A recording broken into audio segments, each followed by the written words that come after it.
नमस्कार, आप देख रहे हैं हिम स्टार। आपका बहुत बहुत स्वागत है। हिम स्टार हिमाचल प्रदेश का आपका अपना चैनल। आइए शुरू करते हैं हिमाचल से जुड़ी कुछ मुख्य खबरें।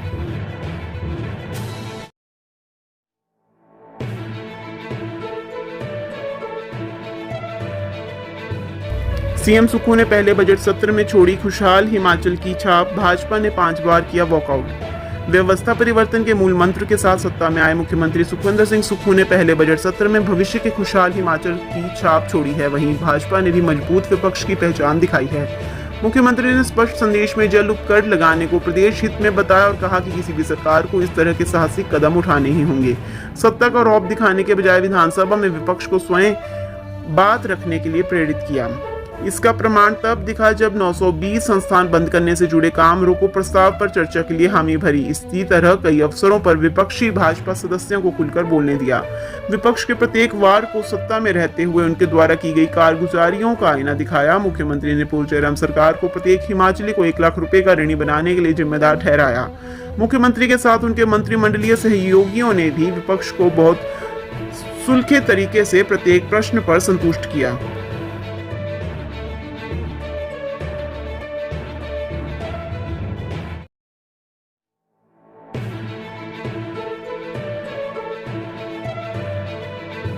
हिमाचल प्रदेश की आर्थिक स्थिति पर श्वेत पत्र लाएगी प्रदेश सरकार, सीएम ने सदन में दी जानकारी।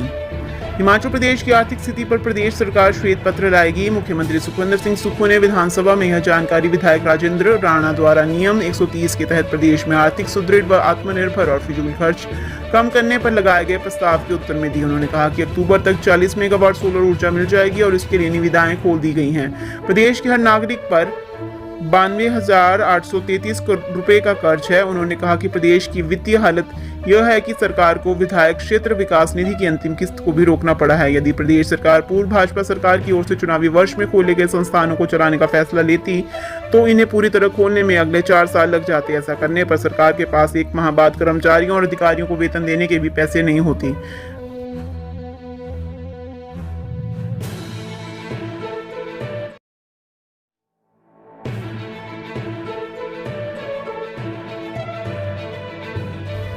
हिमाचल के सीएम सुखविंदर सिंह सुक्खू का दावा, 9 तोड़ मामलों का निकाला जाएगा समाधान।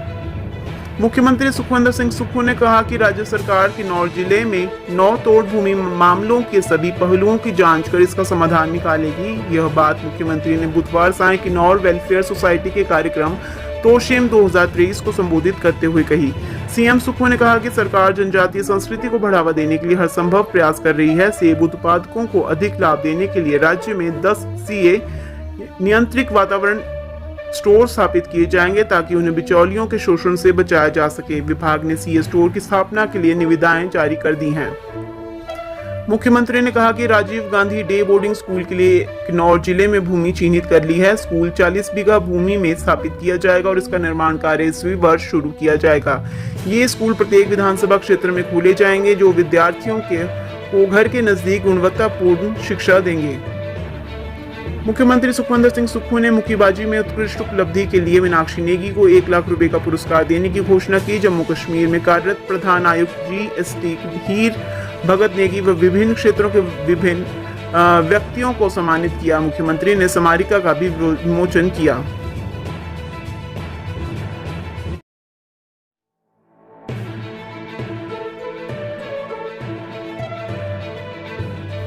न सत्ता से नजदीकी न विपक्ष से दूरी, कांग्रेस सरकार में विधानसभा अध्यक्ष पठानिया ने बनाई अनूठी इमेज।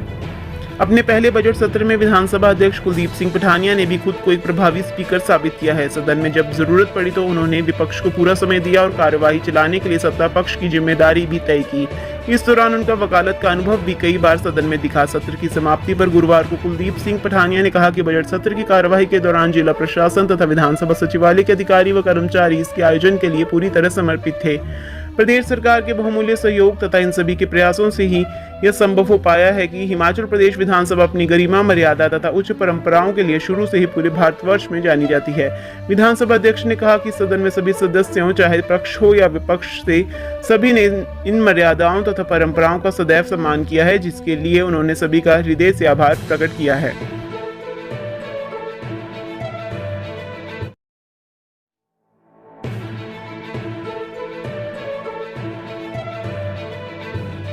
भाजपा ने मनाया स्थापना दिवस, दीप कमल चक्कर में किया ध्वजारोहण, नेताओं ने सुना पीएम का भाषण। भाजपा नेता प्रतिपक्ष जयराम ठाकुर एवं प्रदेश अध्यक्ष सुरेश कश्यप ने भाजपा मुख्यालय दीप कमल चक्कर शिमला में ध्वजारोहण कर भाजपा का 44वां स्थापना दिवस मनाया। इस अवसर पर उनके साथ भाजपा प्रदेश महामंत्री त्रिलोक जम्वाल विशेष रूप में उपस्थित रहे। कार्यक्रम के उपरांत सभी भाजपा नेताओं ने वर्चुअल माध्यम से राष्ट्रीय अध्यक्ष जगत प्रकाश नड्डा एवं प्रधानमंत्री नरेंद्र मोदी का भाषण सुना।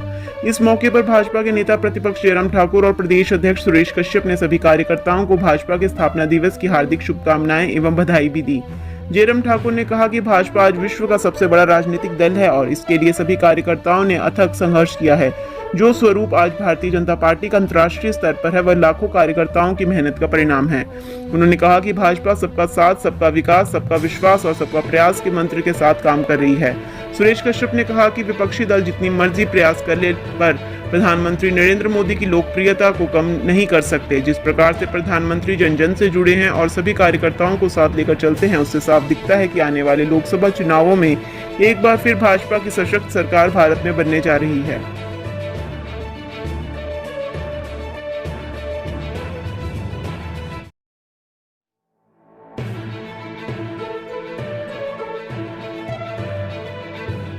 केंद्रीय मंत्री अनुराग ठाकुर ने जांचा कीर्तपुर नेरचौक 4 लेन का काम, बोले मई में होगा उद्घाटन।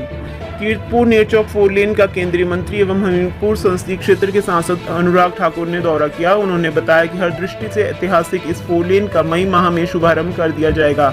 इस 4 लेन की प्रथम व सबसे बड़ी टनल कैंची मोड़ में उन्होंने सुरंग के अंदर जाकर अधिकारियों से कार्यों का जायजा लिया। अनुराग ठाकुर ने बताया कि इस 4 लेन के बनने से 33 किलोमीटर की कमी आएगी, जिससे लोगों के समय व धन की बचत होगी। इसके साथ ही गोविंद सागर झील के किनारे से गुजरते इस 4 लेन से पर्यटन को भी बढ़ावा मिलेगा। अनुराग ठाकुर ने कहा कि हर वर्ग तक के लोग इस 4 लेन के बनने से लाभान्वित होंगे।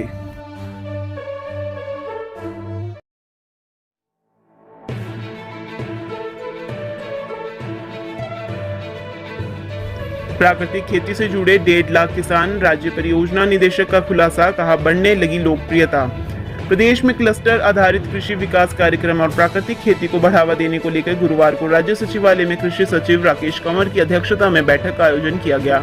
बैठक के दौरान कृषि सचिव ने कृषि अधिकारियों के साथ बजट में क्लस्टर आधारित कृषि विकास कार्यक्रम को लेकर की गई घोषणा के तहत किए जाने वाले कार्यों के बारे में विस्तार से चर्चा की। इसके अलावा उन्होंने प्रदेश में चल रहे प्राकृतिक खेती खुशहाल किसान योजना के तहत जुड़े किसानों के क्षमता विकास और उनके प्रमाणीकरण करने के काम में तेजी लाने को लेकर निर्देश दिए। इस मौके पर प्राकृतिक खेती खुशहाल किसान योजना के राज्य परियोजना निदेशक नरेश ठाकुर ने प्राकृतिक खेती के बारे में विस्तृत जानकारी दी। उन्होंने बताया कि प्रदेश में 1.5 लाख से अधिक किसान प्राकृतिक खेती से जुड़े हैं, जिनमें से 51,000 किसानों के प्रमाणीकरण का काम पूरा कर लिया गया है। उन्होंने बताया कि धीरे धीरे प्राकृतिक खेती किसान इसका दायरा बढ़ा रहे हैं। उन्होंने कहा कि एक बाहरी एजेंसी की ओर से किए गए सर्वे में पता चला है कि हिमाचल प्रदेश के किसान बिना विभाग के प्रशिक्षण के प्राकृतिक खेती कर रहे हैं। किसानों से इस पद्धति को सीखकर अपना रहे हैं, जिससे इस खेती विधि की लोकप्रियता का अंदाजा लगाया जा सकता है।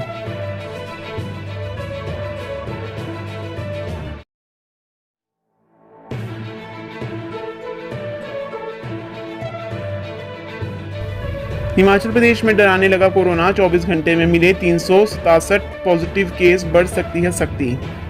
हिमाचल प्रदेश में कोरोना के बढ़ते मामले एक बार फिर से डराने लगे हैं। एक बार फिर से कोरोना के 367 नए मामले सामने आए हैं। वीरवार को कोरोना संक्रमितों का आंकड़ा 300 के पार रहा। इसके साथ ही हिमाचल प्रदेश में कोरोना महामारी से संक्रमित होने वालों की संख्या 1933 हो गई। हिमाचल प्रदेश में कोरोना जांच के लिए वीरवार को 5021 सैंपल लिए गए। इनमें कोरोना के 367 नए मामले आए हैं। कोरोना संक्रमित 168 लोग स्वस्थ हुए हैं। प्रदेश में कोरोना के सक्रिय मामले 1933 हैं।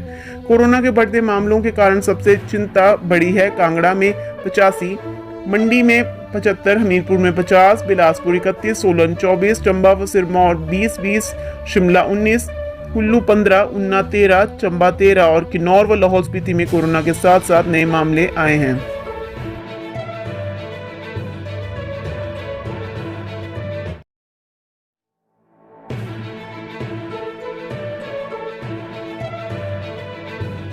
अस्पतालों में पीएसए प्लांट के तकनीकी कर्मचारियों को निकालने के दिए आदेश।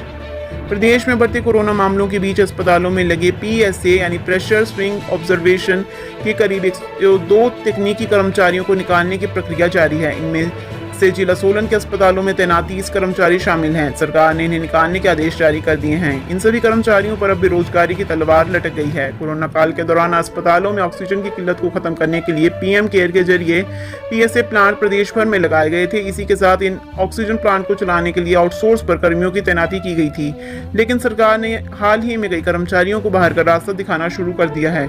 इसके बाद से प्रदेश के कई अस्पतालों के PSA प्लांट बंद होना शुरू हो गए हैं। जिला सोलन में क्षेत्रीय अस्पताल का PSA प्लांट कर्मचारियों को बाहर करने के बाद बंद हो गया है।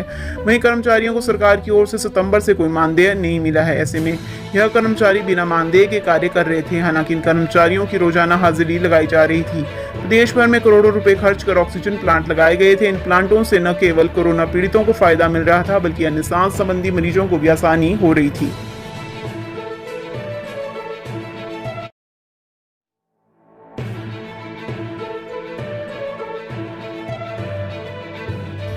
ऊना के पीर निगाह में उमड़ रहा श्रद्धा का सैलाब, देश विदेश से पहुंच रहे श्रद्धालु। उत्तरी भारत के प्रसिद्ध धार्मिक स्थल पीर निगाह में इन दिनों में श्रद्धा और आस्था का खूब जन सैलाब उमड़ रहा है। चैत्र माह में पूरा एक महीना देश ही नहीं बल्कि विदेश से भी भारी संख्या में श्रद्धालु पीर निगाह मंदिर में पहुंचते हैं और मंदिर में स्थित पंडित निगाइयां की दरगाह पर शीश निभाने के साथ लखदाता पीर का भी आशीर्वाद प्राप्त कर रहे हैं।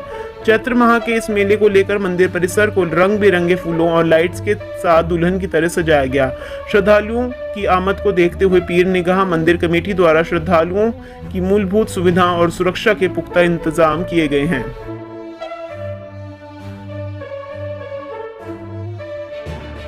हिमाचल की हर खबर पाने के लिए हिम स्टार से जुड़ें।